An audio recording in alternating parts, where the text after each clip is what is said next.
안녕하세요, 이정입니다. 자, 오늘 이 시간부터 저희는 이제 한국 현대 소설론이라는 과목에 대해서 한번 알아보려고 합니다. 제목에서부터 아시다시피 이 과목은요, 소설에 대한 전반적인 내용을 살펴보려고 합니다. 소설이라는 양식이 언제부터 시작이 되었는지, 물론 서양에서부터 시작이 되었겠죠. 그 서양에서의 시작점을 따라가면서 우리나라의 소설은 어떻게 발전이 되고 정착이 되었는지, 그리고 현대에 들어와서 새로운 소설의 양식에는 또 무엇이 있는지 살펴보도록 하려고 합니다. 기본적으로 여러분들이 한국 현대 소설론을 선택하신 분들이 한국 현대 시론이라던가 이러한 과목들에 대해서 미리 보시고 오셨으리라 생각이 됩니다. 기본적으로 우리 문학사는요, 역사를 기반으로 하기 때문에 우리의 정서라던가 우리의 기본적인 감정이라던가 시대적인 반영들을 담고 있는데, 거기에는 역사적인 굵직굵직한 사건들이 들어가 있습니다. 그러다 보니까 자연스럽게 그 맥락을 함께 한다라고 할 수 있을 것 같아요. 그래서 한국 현대 소설론을 선택하신 분들이 한국 현대 시론을 만약에 선택을 하셨다면 같은 맥락에서 공부하셔도 도움이 될 것 같습니다. 자, 저희들은요, 소설의 양식적 특성이라 그래서 제1편으로 먼저 들어가 보도록 할 건데, 크게 1, 2, 3편으로 나와 있고요. 1편에서는요, 소설의 발생이라던가 개념을 어떻게 규정 지을 것인지, 그리고 우리 한국 현대사에서의 소설은 어떤 식으로 크게 맥락을 가져갈 수 있는지를 보도록 하고요. 자, 2편에서는요, 소설의 요소라고 해서요, 우리가 흔히 알고 공부해왔던 내용들이죠. 시점이라던가 인물, 구성, 주제, 배경과 상징, 이러한 것들을 배우게 됩니다. 그리고 3편에서는 주요 작가와 작품 이해라고 해서요, 개화기부터 1980년대까지의 흐름을 한번 살펴보도록 하겠습니다. 오늘은요, 제1장이고요. 소설을 어떻게 규정 지을 수 있을까요? 그 개념에 대해서 살펴보도록 하죠.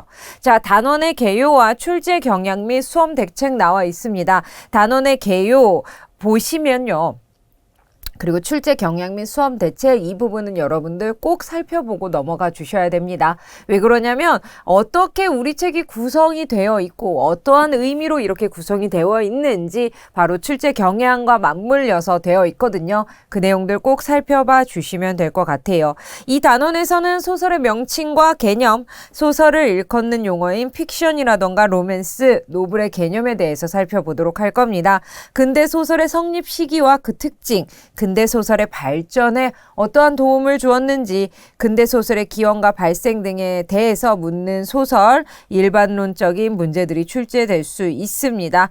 특히 소설 이론을 제시한 여러 이론가들의 주장 담겨져 있습니다. 그렇기 때문에 이론가들, 그리고 어떤 그들의 이론의 주장이 담겨져 있는지 그거 맞물려서 공부하시면 될 것 같습니다. 자, 저희들은 소설의 개념, 그리고 소설의 명칭으로 들어가 보도록 하죠.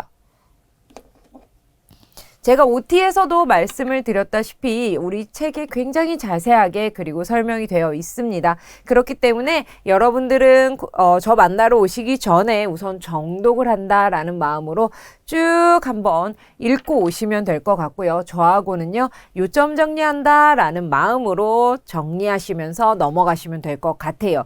그리고 각 단원마다 문제풀이가 되어 있죠. 문제에서는 이러한 우리가 정리했던 개념들이 어떻게 문제로서 변형되어서 나오고 우리에게 물어보는지 그 내용 중심으로, 그런 흐름으로 공부하시면 될 것 같습니다. 자, 소설의 명칭입니다. 소설이라는 명칭이 어떻게 사용되었느냐? 우리나라에서는 바로 이규보의 백운 소설이라는 명칭으로 들어보셨을 겁니다. 그러나 오늘날 서사 문학으로서의 소설을 의미하는 것은 아니었으며, 근대적으로 봤을 때는 김시습의 금오신화를 그 시작점으로 볼 수 있습니다. 소설이라는 것은 기본적으로 허구라는 개념이 맞물려 있습니다. 허구라는 것은, 네, 맞습니다, 꾸며낸 것이죠. 꾸민다거나 만든다는 것의 의미로서 현실적인 삶을 작가의 상상력으로 재현한다라는 서사 문학이다라고 이야기하고 있네요. 우리나라에서 처음으로 소설이라는 명칭 등장한 것은 이규보의 백운 소설이란, 것이지만 소설, 지금 우리가 알고 있는 소설의 맥락은 어때요? 그런 의미적인 것으로 봤을 때는 김시스베 금오시나라는 명칭으로 볼 수 있다라는 겁니다. 소설이란 용어가 등장한 것과 소설의 개념이 잡힌 글은 그 김시스베 금오시나에서 볼 수 있다라고 정리해 주시면 될 것 같아요. 자, 오늘날의 소설의 의미는요, 노블을 연상케 하며 중세 서사 문학의 로맨스 들어보셨죠? 현실과 유리된 환상적인 귀족 문학적인 과는 대립적인 개념입니다. 자, 노블과 로맨스가 나와 있는데요. 노블이라는 개념에 우리가 좀 더 가까이 볼 수 있을 것 같아요. 로맨스는요, 그 시대 한정적인 작품의 이름으로 생각하시면 될 것 같아요. 그래서 노블이라는 게 좀 더 오늘날의 소설과 가깝다. 그러므로 소설은 서사문학으로서 허구적인 사건의 실제의 인생살이를 소재로 재료로 끌어들여서 관련된 현실성을 가지고 서사적으로 표현하는 문학이다라고 하고 있습니다.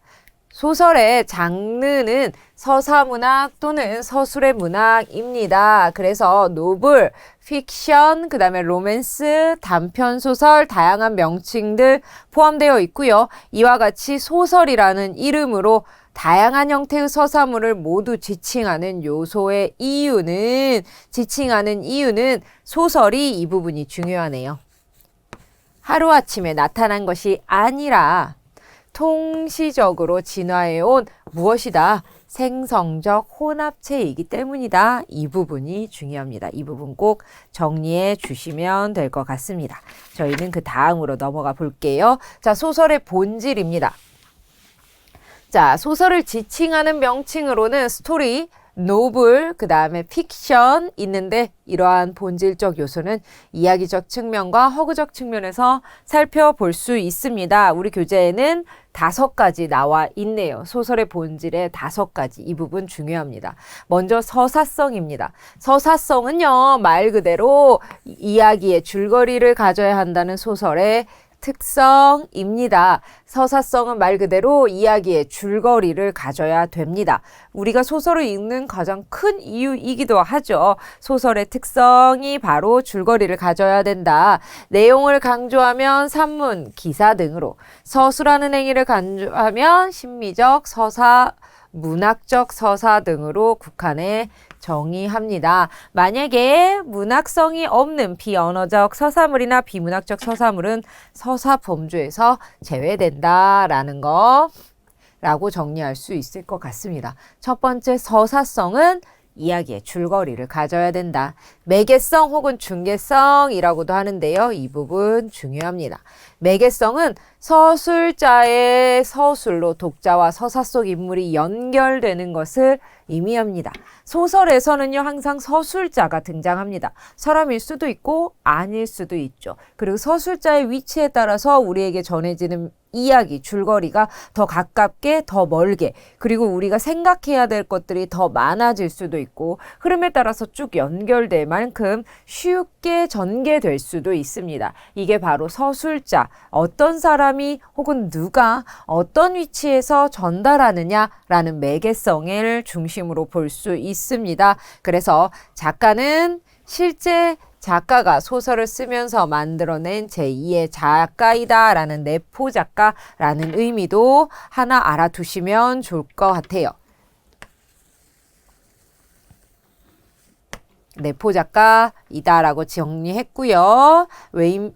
부스입니다. 웨인부스이죠. 내포 작가는 실제 작가가 소설을 쓰면서 만들어낸 제2의 작가입니다. 글 안에 담겨 있는 작가라는 의미로 해석해 주시면 될 것 같아요. 자, 허구성은요, 여러분들 많이 들어보셨을 것 같아요. 말 그대로 꾸며낸다 라는 것입니다.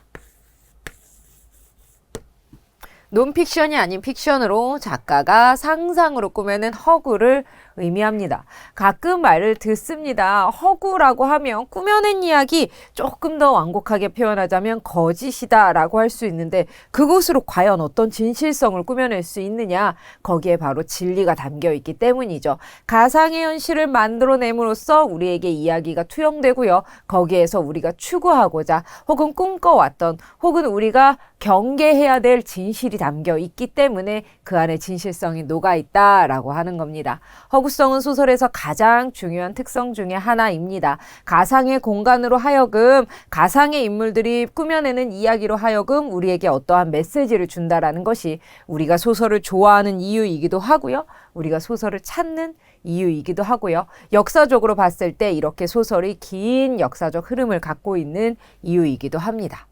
자, 개연성입니다. 개연성이라는 개념을 최초로 제시한 사람은 아리스토텔레스입니다. 시학이라는 책에서인데요. 시인의 임무는 개연성 혹은 필연성의 법칙에 따라 가능한 일을 이야기하는 것입니다. 다시 말해서 개연성은 무엇이다? 그럴듯한, 있을 법한, 박진성, 현실성, 핍진성을 나타내는 말로 허구가 아닌 그럴듯하고 있을 법한 일이다 라는 겁니다. 방금 전에도 말씀드렸듯이 허구성이라는 것은 꾸며낸 이야기인데 거기에서 우리가 진실을 구현할 수 있는 것은 있음직한 일이기 때문이지요. 그리고 혹은 우리가 반영됐으면 하는 일, 우리가 꿈꿔왔었던 일들이 거기 안에 담겨 있기 때문입니다. 자, 실제성은요, 리얼리티라고 할 수 있는데요. 한 사회의 모습을 반영한다는 점에서 리얼리티를 지니고 있다. 현실을 소재로 취하고 있기 때문입니다. 이렇게 얘기하면, 미래적인 이야기, 가상의 공간의 이야기는 어떻게 하죠? 라는 건데요. 우리가 그 또한 반영됐다라고 할 수 있는 것이 우리가 현재 살고 있는 사회에서 조금은 부정적으로 보여지는 것들이 계속된다면 이렇게 될 것이야. 혹은 우리가 긍정적으로 보고 있는 것들이 발전하면 미래 사회에서는 이렇게 구성이 될 거야. 이렇게 그려질 거야. 라고 꾸며내는 것이다 보니까 무엇이다? 한 사회의 모습을 반영하고 있다라고 말을 할 수 있는 겁니다. 진리를 담고 있다, 진실성이 있다라고도 이해할 수 있겠네요. 소설의 본질 5가지는 매우 중요합니다. 시험 문제에서도 자주 언급이 되니까요. 그 내용 다시 한번 정리해 주시고요. 이야기적 양식으로 넘어가 보죠.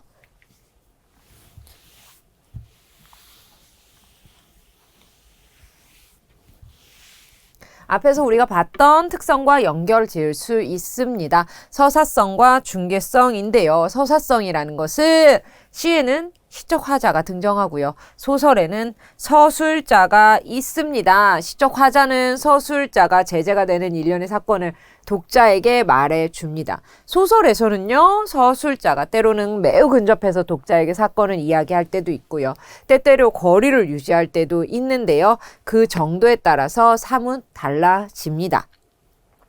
이런 과정에서 생기는 서술자의 전달, 여과, 변조 기능을 바로 무엇이라고 한다? 서사성이라고 합니다. 이 부분 정리해 주시면 되겠네요. 서사성은요, 서술자의 전달, 여과, 변조 기능이라고 할 수 있습니다. 그 다음 서사 혹은 이야기, 어떤 사물이나 사실, 현상에 대하여 일정한 줄거리를 가지고 하는 말이나 글을 말합니다. 사건의 재진술이다 라고 익히고 있고요. 경험적 서사와 허구적 서사로 나눠서 정리할 수 있는데요. 정보의 실제성 자체를 본질로 하는 것이 경험적 서사이고요. 허구적 서사는요, 꾸며낸다 라서 미적 형상성을 목표로 한다 라는 거. 성염적 서사와 허구적 서사로 나눌 수 있다 정도로만 이해해 주시면 될 것 같습니다. 중개성은 누가 전달하느냐, 어떻게 전달하느냐라고 정리할 수 있을 것 같은데요. 소설은 이야기로 되어 있다는 점에서 다른 이야기 장르와 유사하지만 그 이야기를 서술자의 중개에 의해 문자로 완성한 예술 장르라는 점에서 차별화된 특성을 갖고 있다. 인물, 사건, 배경을 가장 구체적으로 전달하는 것이 소설이다 라는 겁니다. 다시 말해 중개성이란 누가 어떻게 전달하느냐에 대한 문제를 다루고 있고요. 인물, 사건, 배경을 구체적으로 전달하는 장르가 바로 소설이다 라고 할 수 있습니다. 자, 소설의 텍스트 구조는요, 이야기와 서술행위로 나눌 수 있는데요. 서술행위와 이야기, 중개성으로 나눌 수 있습니다. 이야기와 서술행위라고 해서요. 먼저 이야기의 차원입니다. 스토리와 서사, 담화라고 정리할 수 있는데요. 스토리는 뼈대가 되는 줄거리이며 스토리를 성립시키는 근본적인 요소는 인물, 사건, 배경입니다. 그래서 가능성에 있었던 것이 결말에 가서는 이렇게 될 수밖에 없었다. 이렇게 될 수도 있어가 이렇게 될 수밖에 없었다라는 것이 필연성으로 변하게 되는 거죠. 그렇기 때문에 우리는 이렇게 될 수밖에 없었어라는 것을 통해서 완결성을 느끼고 통일성을 느끼고 그의 소설에 대한 주제를 느끼게 되는 겁니다. 그래서 더 보기에서요, 허먼 노서프라이라고 되어 있는데요. 이 부분은 읽어만 주시면 될 것 같아요. 이야기의 차원에서는 스토리라는 것은 이야기의 뼈대가 되는 것이다 라는 것이고요. 그 다음에 인물, 사건, 배경이며 가능성이 필연성으로 바뀌어진다. 그리고 줄거리를 소설로서 이야기가 되도록 변형한 것이 바로 서사, 담화이다 라는 것까지만 정리해 주시면 될 것 같아요. 소설 텍스트의 구조는요, 이야기와 서술행위로 나눠볼 수 있는데 이야기는요, 스토리와 서사, 담화로 다시 나눠볼 수 있습니다. 서술행위에는 서술자, 시점, 초점화, 어조, 거리 등이 담겨 있고요. 이야기의 스토리는요, 이야기의 내용면으로 정리하고요. 그 다음에 서사, 담화와 서술자 이러한 것들은 이야기의 표현에 담긴 것들이다 라고 할 수 있습니다. 내용에는 이러한 것들이 구성이 되고요. 나머지 표현적으로 표현할 수 있는 것들에는 이런 것들이 표현된다라는 것으로만 정리해 주시면 될 것 같아요. 자, 무슨 말이냐?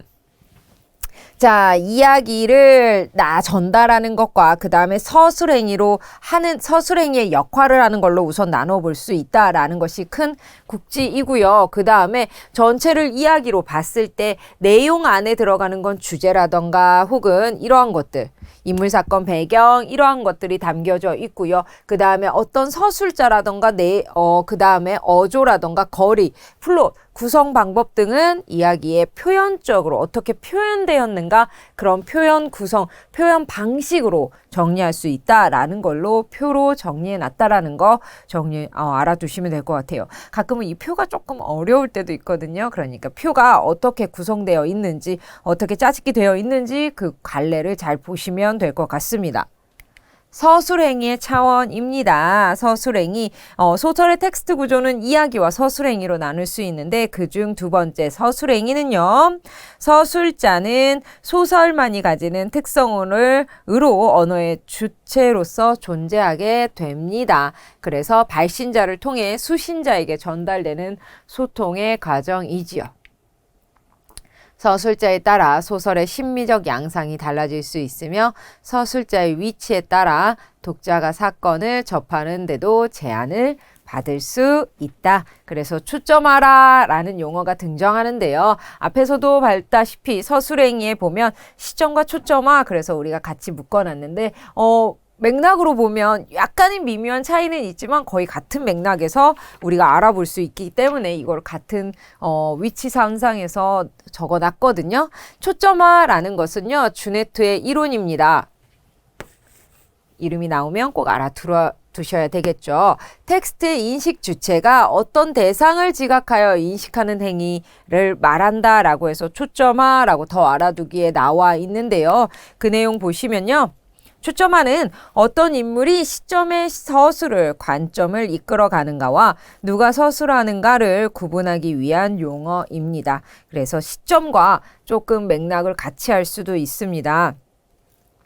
누가 서술하는가는 시점이라고 할 수 있고요. 초점화는 그 앞에입니다. 그래서 1, 2, 3위로 정리할 수 있다는 거 여러분들 한번 꼼꼼히 읽어봐 주시면 될 것 같아요. 우리가 뒤에서 시점을 다시 한번 이야기하면서 초점화에 대해서도 이야기할 건데 후대에 가서는 거의 같은 맥락으로 쓰인다라는 걸로 알아두시면 될 것 같아요. 그러나 초점화와 시점은요. 어떤 인물의 시점이 서술의 관점을 이끌어 가는가와 누가 서술하는가를 구분하기 위해서 소설에서 시점과 초점화를 나누어 놔서 구분 지을 수 있다라는 거 정리해 주시면 될 것 같아요.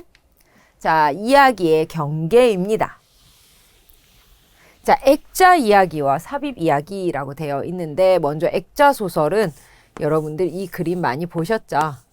이야기 안에, 겉이야기 안에 속 이야기가 담겨져 있습니다. 그래서 건 이야기는요, 속 이야기를 전달하기 위한 어떠한 매체 정도로 생각하시면 될 것 같고요. 우리가 진리를 추구하고자 하는 거, 우리가 전달하고자 하는 거, 목적 등은 속 이야기로 구성이 되어 있습니다. 하나의 이야기 속에 다른 내부 이야기를 안고 있는 형태의 소설입니다. 김동리의 무녀도, 황순원의 목넘이 마을에게 등이 있고요. 뭐 이러한 것들 대표적인 작품이다 라고 하고요. 액자 소설에서 외부 이야기는 보조적이고 내부에 삽입된 이야기가 중심이다 라는 거 그림으로 다시 한번 말씀드릴게요. 액자 보면 항상 이렇게 그림이 안에 담겨 있죠. 그래서 액자도 물론 예술에 포함이 되지만 이 안에 있는 그림이 그 전달하고자 하는 이야기, 줄거리, 주제 혹은 이 글을 쓴 목적이 되겠네요. 그래서 이렇게 정리해 주시면 되겠고요.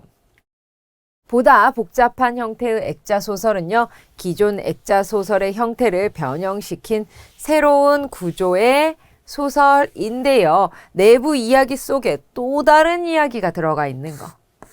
그래서 내부 이야기 속에 또 다른 이야기가 들어가 있는 거, 더 복합적으로 삽입 서사들을 조직하는 경우도 많이 있다라고 되어 있는데 그게 바로 메타픽션과 하이퍼픽션으로 정리할 수 있을 것 같아요. 메타픽션과 하이퍼픽션은요, 요 근래에 대두되는 개념으로서 여러분들이 꼭 알아두셔야 됩니다. 그래서 보면 중요도 상이라고 나와 있죠. 먼저 메타픽션부터 천천히 읽어보도록 할게요. 메타라는 말이 들어가 있는 거 보니 우리가 요즘 흔히 쓰는, 자주 들어보는, 옛날에는 메타를 그냥 가상이다 라고만 생각을 했다라면 요즘은 그 공간에서 되게 이루어지는 것들이 많죠. 그 내용인데요. 작가가 계속해서 자신이 작품을 써가는 과정을 의도적으로 노출시킵니다. 그래서 이것이 거짓이야 라는, 허구의 상상이야 라는 것을 의도적으로 드러내고요. 독자로 하여금 작품의 창작에 참여하는 것 같은 착각을 불러일으키는 소설을 우리는 메타픽션이라고 합니다.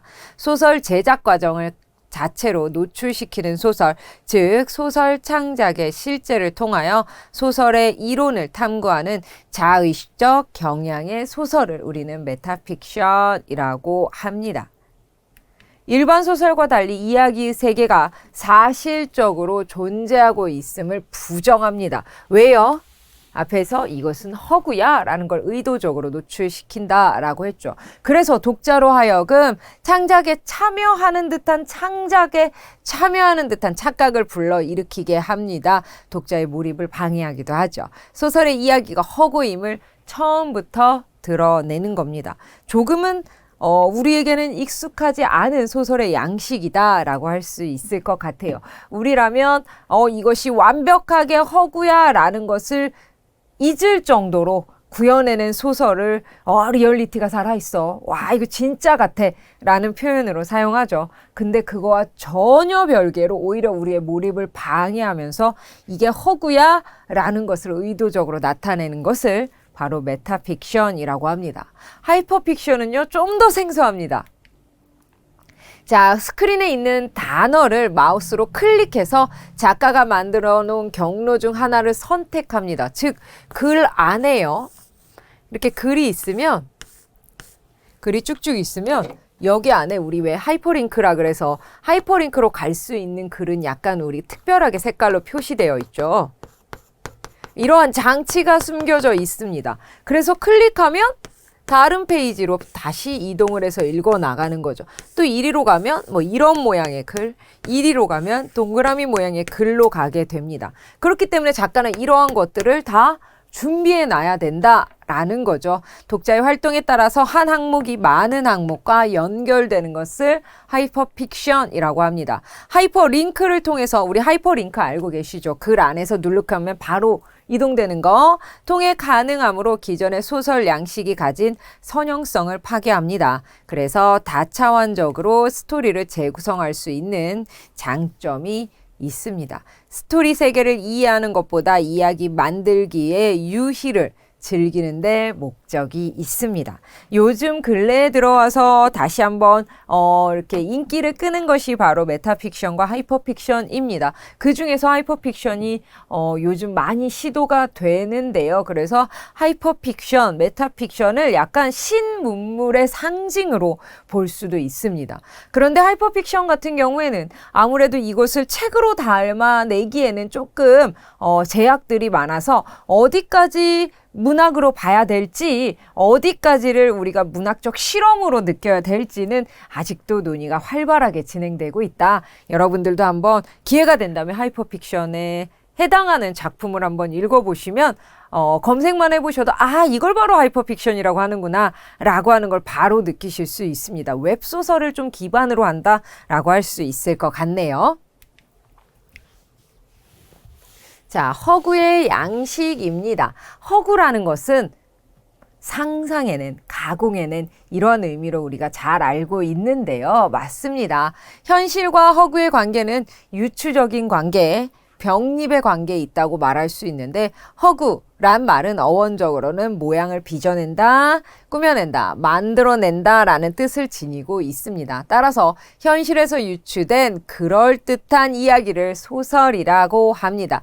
그럴듯하다라는 건 현실과 개연성이 있다라는 소설의 특성으로 마주 잡을 수 있겠네요. 자, 소설을 비롯한 이야기의 문학에 있어서 서술되는 일련의 사건들은 우리가 일상생활에서 접하고 있던 것들이고요. 그리고 그 사건들 중에서 우리가 생각해 봐야 될 것들을 뽑아낸 것들입니다. 1차적으로 현실 생활에 대한 모방성을 가지고 있다. 현실에서 그대로 반영되는 것들이 있다라고 할 수 있을 겁니다. 하지만 모방성이 있다라 그래서 그대로 찍어낸 듯한 모사를 했다라는 것은 아닙니다. 여기에 창조적이고 개성적인 상상력의 여과 과정을 거치게 되는 겁니다. 현실에 대한 모방성을 가진다. 그 다음에 창조적이고 개성적인 상상력, 여과 과정을 거치게 된다. 누가요? 작가의 상상력이죠. 그럼 이렇게 끝나느냐? 아니죠. 여기에서 상상력이란 여과장치를 통해서 소설의 사건, 인물, 배경 등은 허구성, 여기서 또 나오네요. 띄게 되고요. 이렇게 구현된 작가의 상상력으로 만들어낸 작품 등은 우리에게 와서 생각을 한번 해보게 하는 거죠. 자, 허구는요. 사실에 대한 직접적인 기록이나 묘사와는 달리 가공의 인물, 허구적 상상력을 말합니다. 라고 하면서 쭉 나와 있네요. 현실감 1, 효과 있게 전달하기 위한 구성 방법으로 진리와 진실의 전달이라는 의미로도 이해되어야 합니다. 이 부분 밑줄 그어주시면 될 것 같아요. 이 두 부분 정리해 주시면 허구의 변천 이해하실 수 있습니다. 허구의 특성은요. 첫 번째 무질서와 질서화입니다. 아이러니하게도 문학적 허구는 진실됨을 얻기 위한 방편입니다. 계속 강조하고 있죠. 허구된 생활이지만 허구로 만들어진 상황이지만 우리는 거기에서 진리를 찾고자 하고 진실성을 담고자 합니다. 그래서 이런 의미에서 볼 때 허구는 무질서한 사물을 질서화하는 작업이다 라고 할 수 있습니다. 자, 그리고 허구는요. 상상과 창조의 세계입니다. 현실 사회의 실제 인물과 소설 속의 작중 인물은 처음부터 그 세계를 달리하고 있기 때문에 소설의 세계는 비록 사실에 근거를 두고 있긴 하지만 그것은 결코 실제가 아니며 작가의 주관적 상상에 의해 창조된 허구적인 세계이다 라고 되어 있습니다. 그래서 밑으로 가면요. 즉 소설은 어디까지나 현실을 바탕에 두고 있고요. 일상적인 현실과 다른 허구적인 현실입니다. 그리고 허구적인 현실이라도 리얼리티를 획득할 때 그 세계는 생동하고 살아있는 현실이 되는 것이다 라는 이 부분 밑줄 그어주시면 상상과 창조의 세계에 대한 정리 될 것 같네요. 그 다음에 허구와 진실입니다. 허구와 진실은 크게 세 가지로 나눠볼 수 있는데요. 소설은 허구를 통해서 인생의 진실을 표현하고 있고요. 그 다음 두 번째입니다. 소설의 세계는 필연적인 인과관계에 입각한 질서를 갖춘 세계이다 라고 할 수 있습니다. 그래서 그것이 바로 무엇이다? 리얼리티이다 라는 거, 이렇게 두 번째 줄에 있는 거 정리해 주시면 되겠고요. 그 다음에 세 번째, 소설에서 말하는 진실은 일정한 사실과 결부된 역사적 진실, 그 다음에 철학적 진실로 나누어 왔고요. 그 다음에 진리 혹은 진실은 다음과 같은 것으로 정리할 수 있다라고 해서요. 소설 작품의 문맥적 의미 축적, 삶의 세계와 대한 의미와 그 다음에 작가와 독가나 독자의 주관적 인식에 통해 구체화될 수 있는 것들이라고 나와 있는데 이 부분은 그냥 읽기만 하셔도 될 것 같습니다. 기본적으로 소설은 허구의 세계이고요. 거기에서 상상으로서 재미만 주는 것이 아니라 우리에게 생각해 볼 것들, 그 다음에 현실이 반영됐을 때 어떠한 식으로 반영돼서 어떻게 구현되고 그래서 반영됐을 때 어떠한 의미를 우리에게 남기고 생각할 것들을 남기게 되는지를 통해서 우리가 소설을 찾게 되는 이유를 설명할 수 있을 것 같습니다. 그래서 오늘은 크게 소설의 양식을 어디 정도로 구성할 수 있고 그 양식에 대한 특성에는 어떤 것들이 있는지 알아봤고요. 메타픽션과 하이퍼픽션 같은 경우에는 여러분 교재에도 중요도 상이라고 표시되어 있을 만큼 중요하고 자주 언급이 됩니다. 그러니까 이것에 대한 내용은 좀 꼼꼼하게 읽어봐 주시고요. 소설의 본질 5가지도 조금 정리해 주시면 될 것 같아요. 제 1장은요, 이 정도로만 정리하시면 될 것 같습니다. 소설의 명칭과 소설의 본질 5가지, 그 다음에 이야기의 경계에서 메타픽션과 하이퍼픽션, 그 다음에 허구와 진실, 요 정도로만 정리해 주시면 될 것 같네요. 자, 이렇게 해서 한국현대소설론 첫 번째 시간을 시작해 봤습니다. 조금은 장황한 이야기, 너무나 복잡하게 보이지만 글씨가 많으니까요. 하지만 그 안에서 계속 읽다 보면 반복되는 이야기가 느껴지시죠. 허구, 진실, 개연성, 리얼리티 이러한 것들, 인생과 삶을 녹여냈다 서술자, 이런 것들이 계속 반복되면서 이 책이 끝날 때쯤에는요. 어떤 것이 가장 많이 반복됐는지 아마 머릿속에서 그려지실 겁니다. 그러니까 너무 걱정하실 필요는 없고요. 오늘은 여기까지 하고요. 다음 이 시간에는 2장으로 넘어갑니다. 소설의 발생과 발전을 우리가 어떻게 구분 지을 수 있는지 한번 알아보도록 하죠.